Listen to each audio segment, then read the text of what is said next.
I accidentally texted my mom instead of my crush. It was a quiet evening, the kind where the world seems to slow down and everything feels a bit more intimate and personal. I was sitting on the couch, the soft glow of the lamp casting a warm light around the room. I was working up the nerve to text my crush, Emily. My heart was racing and my palms were sweaty. After much internal debate, I finally crafted the perfect, slightly flirty message.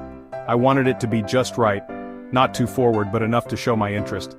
With a deep breath, I typed out the words, "Hey, I can't stop thinking about you. Wanna grab dinner sometime?" I stared at the screen, my finger hovering over the send button, hoping for the best.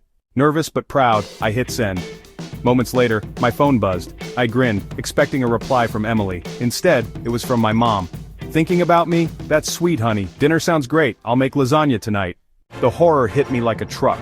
It was one of those moments where time seems to stand still, and you can almost hear your heartbeat echoing in your ears. I stared at my phone screen, unable to process the gravity of my mistake. I had sent the message to my mom, the message that was never meant for her eyes.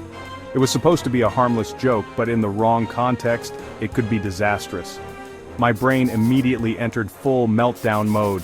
Panic surged through me as I imagined all the possible reactions she could have.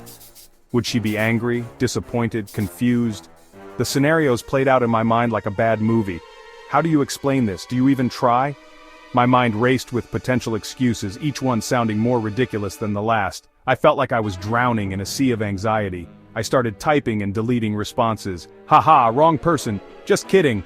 I'm practicing for a play."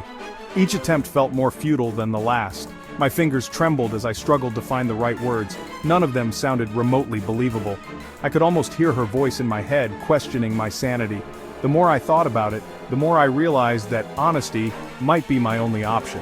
Finally, I settled on, "Sorry, that was meant for someone else. I'll call you later." It was simple, direct, and hopefully, it would buy me some time to come up with a better explanation. Her response? "Oh, I see. Good luck, sweetheart." The relief washed over me like a wave. It was as if she understood the situation without needing any further explanation. Followed by a winking emoji. That little symbol was her way of saying everything was okay. It was a reminder that sometimes even our biggest mistakes can be met with understanding and love. Needless to say, I never worked up the courage to send that message to Emily. It was one of those moments where you overthink every word, every punctuation mark, and in the end, you just freeze.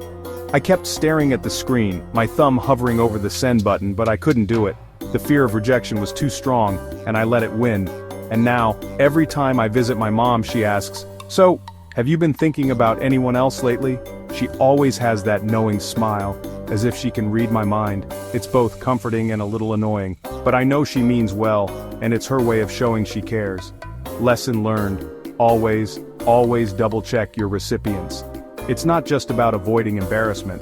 It's about making sure your message reaches the right person. Communication is key, and a little caution can save a lot of heartache.